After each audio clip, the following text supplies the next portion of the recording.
C'était un chaud après-midi de samedi à São Paulo, dans la région de l'Avenida Paulista. Le mouvement des passants était intense.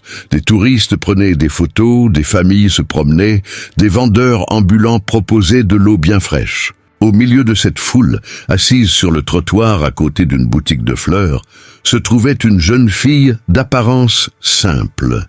Ses cheveux châtains étaient attachés en une queue de cheval défait, ses vêtements usés portaient les marques de quelqu'un qui dort dans la rue, et ses pieds nus révélaient la dure réalité de celle qui n'avait nulle part où aller. À ses côtés, un étui de guitare vide, attendant quelques pièces qui arrivaient rarement.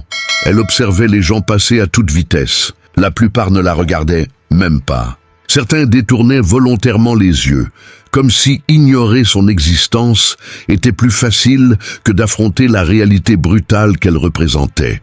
La jeune fille n'avait que 15 ans, mais ses yeux portaient une tristesse bien plus grande que son âge. Depuis 6 mois, elle vivait dans les rues de São Paulo, survivant de petits boulots et de la gentillesse occasionnelle d'inconnus. À cet instant, son ventre gargouilla bruyamment. Cela faisait presque 2 jours qu'elle n'avait rien mangé d'autre qu'un morceau de pain qu'une dame lui avait donné le matin. Elle regarda de l'autre côté de la rue et aperçut une boulangerie. L'odeur du pain chaud envahit ses narines, la torturant par le souvenir de temps meilleurs. Avec courage, elle se leva et pousseta son pantalon déchiré et traversa la rue en direction de la boulangerie. La porte vitrée s'ouvrit dans un tintement de clochette. Immédiatement, tous les regards se tournèrent vers elle. Le propriétaire, un homme corpulent en tablier blanc, fronça les sourcils. 2 clientes élégantes serrèrent leurs sacs plus fort, comme si la jeune fille pouvait les voler d'un simple regard. Mais elle ignora ses réactions, s'approcha du comptoir et, d'une voix tremblante mais résolue, posa une question qui allait changer sa vie pour toujours. « Avez-vous un piano ici ? Je peux jouer en échange de nourriture. » Le silence qui suivit fut assourdissant. Puis un éclat de rire retentit dans la boulangerie. C'était l'une des clientes, une femme d'âge mûr aux cheveux teints en blond. « Regardez, tout le monde ! La fille de la rue veut jouer du piano. » Une autre cliente rit aussi, secouant la tête d'incrédulité. Le boulanger croisa les bras, un sourire goguenard au visage. « Un piano ? Ici, ce n'est pas une salle de concert, gamine. Et même si ça l'était, tu crois vraiment savoir jouer quoi que ce soit ?» La jeune fille sentit les larmes lui brûler les yeux, mais les retint. Elle avait appris que montrer sa faiblesse dans la rue était dangereux. « Je sais jouer, oui. Mon père m'a appris. Si vous avez un piano, je peux vous le prouver. » L'homme laissa échapper un rire sec. « Écoute, j'ai bien un vieux piano au fond, hérité de mon grand-père, mais il est couvert de poussière, désaccordé. Personne n'y a touché depuis des années. Tu veux vraiment te ridiculiser devant tout le monde ?» La jeune fille acquiesça fermement. Sa faim était plus forte que son orgueil. Le boulanger, pensant qu'il serait amusant de la voir s'humilier, lui fit signe de le suivre. Il la conduisit dans une pièce à l'arrière, où un vieux piano droit occupait un coin oublié. Il était couvert de poussière, quelques touches jaunies, mais pour la jeune fille, c'était comme retrouver un vieil ami. Elle s'assit sur le banc poussiéreux, s'essuya les mains sur son pantalon et posa les doigts sur les touches. Elle ferma les yeux un instant, et quelque chose s'éveilla en elle. Les souvenirs affluèrent. Elle se rappela son père, un homme doux aux grandes mains et au sourire chaleureux, assis à ses côtés au piano du salon, guidant ses petits doigts d'enfant sur les touches. Elle se souvint des après-midi sans fin de pratique, des musiques qui emplissaient la maison de joie, de l'éclat de fierté dans les yeux de son père lorsqu'elle réussissait un passage difficile. Puis, elle commença à jouer. Les premières notes de Chega de Saudade, vie de Tom Jobim, s'écoulèrent de ses mains comme de l'eau cristalline. Le son résonna dans la pièce, traversa les murs et atteignit la boulangerie. Les conversations s'arrêtèrent net. Les clients laissèrent leur café et leur pain, se tournèrent vers l'arrière, cherchant à comprendre d'où venait cette musique si parfaite, si chargée d'émotions. La jeune fille ne jouait pas seulement avec technique, elle jouait avec son âme. Chaque note portait sa douleur, sa nostalgie, sa lutte quotidienne pour survivre. Ses mains dansaient sur les touches avec une grâce inimaginable pour quelqu'un qui dormait dans la rue. C'était comme si le piano avait attendu des années cet instant. Ses mains précises, qui savait exactement comment le faire chanter à nouveau. Le boulanger resta pétrifié sur le pas de la porte, la bouche ouverte. Ce n'était pas possible. Les deux clientes qui s'étaient moquées d'elle abandonnèrent leurs achats et s'approchèrent, les yeux écarquillés d'étonnement. D'autres passants, attirés par la musique, commencèrent à entrer dans la boulangerie, guidés par le son hypnotique venu du fond. La jeune fille continuait de jouer, perdue dans la musique. Elle avait fermé les yeux et désormais les larmes coulaient librement sur son visage. Chaque accord était une conversation silencieuse avec son père tant aimé qui n'était plus là. Elle joua comme si c'était la dernière fois, avec toute la passion accumulée durant ces mois difficiles dans la rue. Quand la dernière note retentit et que le silence revint, personne ne bougea pendant de longues secondes. Puis des applaudissements éclatèrent. Les gens applaudirent avec ferveur, certains les larmes aux yeux, profondément touchés par cette prestation inattendue. La jeune fille ouvrit lentement les yeux, encore perdue entre le passé et le présent. Une voix féminine coupa les applaudissements. « Mon Dieu, je reconnais cette manière de jouer. » Tous se retournèrent pour voir qui avait parlé. C'était une dame élégante, aux cheveux blancs relevés en chignon, entrée, attirée par la musique. Elle s'approcha de la jeune fille d'un pas pressé, les yeux fixés sur elle avec une intensité presque troublante. « Comment as-tu appris à jouer comme ça ? Qui t'a enseigné ?» La voix de la dame tremblait d'émotion. La jeune fille, encore déconcertée par tant d'attention, répondit à voix basse « Mon père m'a appris. Il était pianiste. » La dame porta la main à sa poitrine, comme si elle avait reçu un coup. « Comment s'appelait ton père, enfant ?» La jeune fille hésita, puis répondit « Roberto Mendes. Il est décédé il y a 6 mois d'une crise cardiaque. Après sa mort, j'ai perdu notre maison, je n'avais plus personne, j'ai fini à la rue. » Toute la boulangerie retint son souffle. La dame s'assit sur une chaise proche, les jambes tremblantes. « Roberto Mendes, je le savais.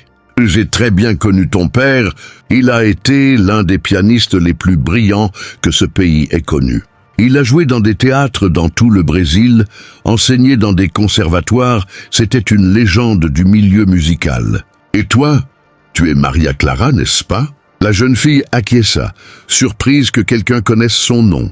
La dame poursuivit, la voix nouée. « J'étais professeur de musique au conservatoire où ton père donnait des cours. Il parlait de toi avec tant de fierté, disait que tu avais un talent rare, que tu serais un jour plus grande que lui. Mais à sa mort, tu as simplement disparu. Personne ne savait où tu étais. » Maria Clara se mit à pleurer à chaudes larmes. « Quand papa est mort, j'ai découvert qu'il avait des dettes dont j'ignorais l'existence. Nous avons tout perdu. Je n'avais pas de famille, nulle part où aller. J'ai essayé de demander de l'aide, mais les portes se sont fermées.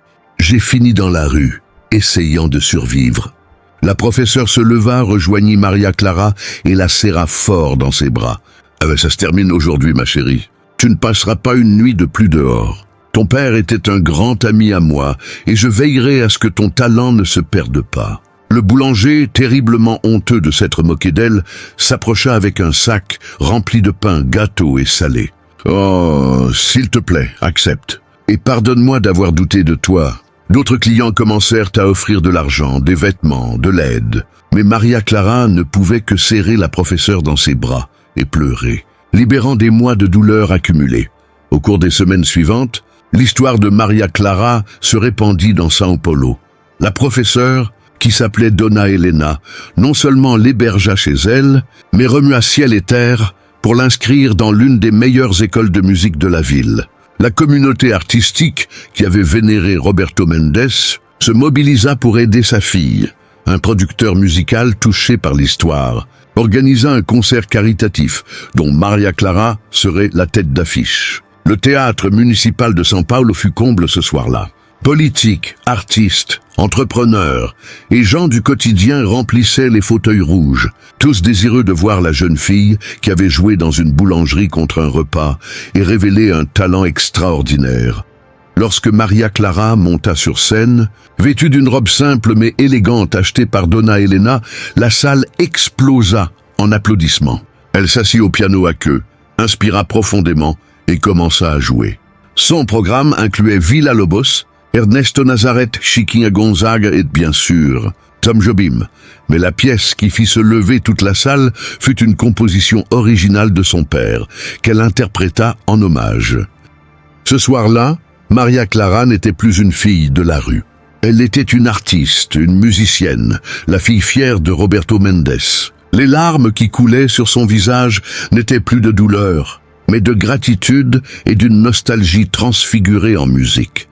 Dans les années qui suivirent, Maria Clara devint l'une des pianistes les plus respectées du Brésil. Elle n'oublia jamais d'où elle venait, et elle fit de l'aide aux jeunes talents vulnérables une part de sa mission.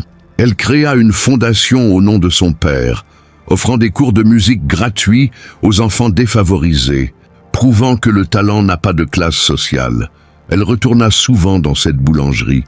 Chaque fois qu'elle était à São Paulo, le propriétaire, qui n'avait jamais complètement surmonté sa honte de s'être moqué d'elle, transforma la salle du fond en un petit espace culturel où de jeunes musiciens pouvaient se produire. Le piano que Maria Clara avait joué ce jour-là fut restauré et devint une pièce d'honneur, avec une plaque disant « Sur ce piano, Maria Clara Mendes a joué en échange de nourriture et nous a appris qu'il ne faut jamais juger un livre à sa couverture. » Mais le moment le plus émouvant fut peut-être lorsque Maria Clara, déjà artiste confirmée, revint sur le même trottoir de l'Avenida Paulista où elle s'asseyait autrefois. Elle apporta un clavier portable et se mit à jouer, son étui ouvert au sol. Les passants s'arrêtaient, surpris de reconnaître la célèbre pianiste jouant dans la rue.